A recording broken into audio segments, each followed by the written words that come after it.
Maaga mang nawala dito sa playoff picture dito ang Golden State Warriors ay hindi pa rin nawawala ang usapin lalo na dito sa kanilang mga key players kagaya na lamang dito ni Klay Thompson.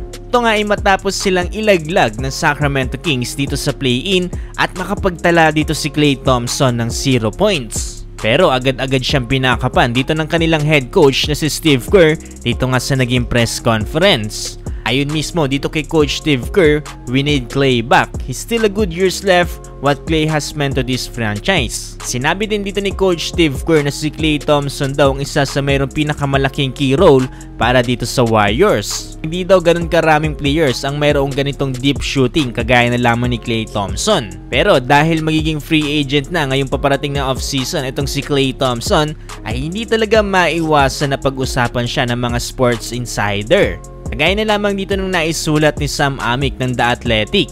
Ayon mismo sa kanya na ang Dallas Mavericks daw ang isa sa dapat nating bantayan na pwedeng mapuntahan dito ni Klay Thompson sa paparating na off-season. Ayon dito sa report ay medyo matagal-tagal na nga din daw simula pa nagkaroon dito ng NBA title ang Dallas Mavericks at ito yung taon 2011 pa. At ang potential trade nga dito ni Tim Hardaway Jr. dito para sa Dallas Mavericks. Sinasabi kasi dito na ang binabayad daw nila ngayon dito para kay Tim Hardaway Jr. possible na mas malaki pa sa maaari nilang ibigay dito para kay Klay Thompson. Nagkakahalaga ng $16.2 million.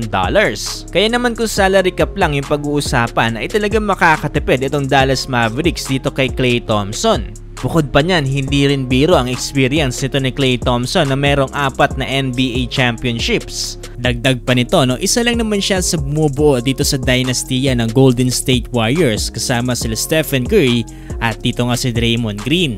Kung iisipin, napaka-solid nga rin talagang itambal itong si Klay Thompson dito sa duo nila Luka Doncic at Kyrie Irving. Luka nasa kanyang prime era ngayon na kung saan nag-average ng 34 points, 9 rebounds, 9 assists, shooting 48% from the field. Samantalang si Uncle Drew naman merong 25 points, 5 rebounds, 5 assists, shooting 49% from the field. Tapos kung sasamahan pa dito ni Klay Thompson na kung saan nag-average ng 18 points, 3.3 rebounds, and 2.3 assists, shooting 43% from the field, ay talagang katakot-takot ang maaaring mabuo dito ng Dallas Mavericks. Itong numbers na binigay ni Klay ay pwede pa itong tumaas sa Dallas Mavericks kung bibigyan siya ng mas mahabang playing time. Tapos nga niya magpaubaya at maging coming off the bench na lamang. Tunay nga na meron pa talagang ibubuga dito si Klay Thompson sa mga susunod na taon para sa kanyang NBA career. Nasa sa kanya na lamang kung pakalimutan niya na yung pagsasama nila dito sa Golden State Warriors nila Steph at Draymond. Pero base kasi sa mga ipinapakitang reaksyon dito ni Klay Thompson, hindi talaga mawawala na sumagi sa isipan natin na baka gusto niya nang umalis dito nga sa kanilang franchise. So kung kayo ang tatanungin sa tingin ninyo, magiging magandang combo nga ba dito sa Dallas Mavericks itong sila Luka, Kyrie at si Klay Thompson? Komento lamang niyong palagay. See you on the next one.